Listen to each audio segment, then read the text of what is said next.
My name is Eleanor Brooks, I am 99 years old, and if you think I lived a quiet, ordinary life, you are wrong. From the outside, I look like a simple old woman who survived on basic food and simple habits. But behind that simplicity is a story of humiliation, patience, silence, and a revenge that took decades to complete. When I was young, I worked in a hospital cafeteria in Chicago, Illinois, USA. I served food to doctors, nurses, and staff every single day. I was not wealthy, not powerful, and definitely not respected. People saw me as just the food lady. Among them was Dr. Michael Carter, a young, ambitious physician who believed he knew everything about health, science, and discipline. He used to treat people like me as invisible. I still remember one afternoon clearly. I was placing food trays on tables when he looked at me in front of others and said, "You should be careful with what you eat. People like you don't understand discipline. That's why you struggle in life." People laughed. I smiled on the outside, but inside something cracked. Not because I was weak, but because I realized something important that day. He didn't see me as a human being with value. From that day forward, I stopped reacting emotionally. I stopped arguing. But I did not stop thinking. The silent transformation. While they were busy studying patients and writing prescriptions, I started observing something different. I watched how people lived, how they ate, how they suffered. I noticed a strange pattern: many people who followed perfect health rules were still sick, tired, and unhappy. And many simple workers who ate basic food lived longer, calmer lives. That's when I decided something unusual. I would stop chasing confusion. I started building a life of extreme simplicity. My food became the same every day. Eggs cooked in butter. Ground beef with salt. Boiled potatoes with skin. Fresh milk when available. No experiments. No trends. No fear. No overthinking. People mocked me. Neighbors whispered, "She is destroying her health." Some even said, "She has given up on life." But they didn't understand. I wasn't giving up, I was building control. Because I realized something powerful. When you control your habits, you control your life. When you control your life, you control your future. Years of silence. Decades passed. While others kept changing diets every few years, I stayed consistent. While others panicked about food trends, I stayed calm. While others lived in fear of illness, I lived in routine. And slowly, something changed. Not my food. Not my body. My mind. I became stronger, not physically in a dramatic way, but mentally. I was no longer affected by insults, opinions, or judgments. But I never forgot Dr. Michael Carter. Not out of hatred. Out of memory.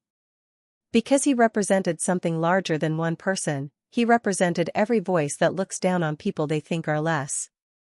The unexpected return. Many years later, when I was already in my late 80s, life took a turn I never expected. A private clinic opened in town. And one day, I was called in for assistance regarding food planning for elderly patients. I didn't know who would be there. When I entered the room, I saw him. Older. Slower. Tired. Dr. Michael Carter. But this time, he was not standing confidently. He was sitting. And for the first time in my life, I saw something I never saw before in him. Uncertainty. He didn't recognize me immediately. Why would he? To him, I was just that cafeteria woman from decades ago. But I recognized him instantly. And in that moment, I understood something very important. Time changes everything. Roles can reverse. Life always balances itself. The moment of truth. He looked at me and said politely, "You're here for consultation?" I nodded calmly. He explained his condition: stress, fatigue, weakness, lifestyle issues. He talked like a man who had treated thousands of patients but could no longer understand his own body. When he finished, I asked him a simple question. Do you remember working in the hospital cafeteria in the 1960s? He paused. Something in his expression changed. Then I said, and do you remember telling a young worker that people like her don't understand discipline? Silence filled the room.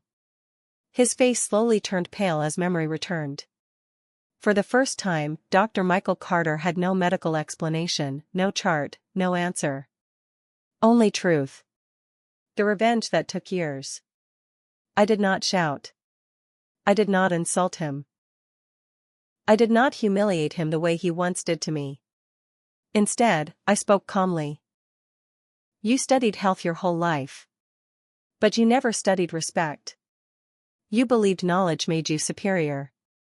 But life does not reward arrogance, it corrects it. He looked down. Not angry. Not defensive. Just quiet. And I continued. You thought I was ignorant. But while you were judging people, I was learning life. While you were speaking, I was observing. And while you were mocking simplicity, I was building it. That was my revenge. Not destruction. Awareness. Because I did not need to destroy him. Life already had its own way of balancing things. What happened after? In the months that followed, something unexpected happened. He changed. Not overnight, but slowly. He started questioning his beliefs. He started listening more than speaking. And I realized something even deeper. Real revenge is not about making someone suffer. It is about making them understand. The deeper lesson. Now at 99 years old, I no longer think about revenge in the way I once did. Because I learned something greater. Hate keeps you tied to the past. Silence gives you strength. Discipline builds your future. And patience completes the circle. I did not win because I hurt someone. I won because I outlived the pain, outgrew the insult, and outbuilt the life they never expected me to have. Final moral lesson. Revenge is not always loud. Sometimes it is silent, slow, and powerful. The best revenge is not anger or destruction. It is becoming so strong, so stable, and so unshakable that the past can no longer define you. Because in the end, life always gives people back what they give to others, just in time. And I didn't need to chase revenge. I simply lived long enough for it to arrive on its own.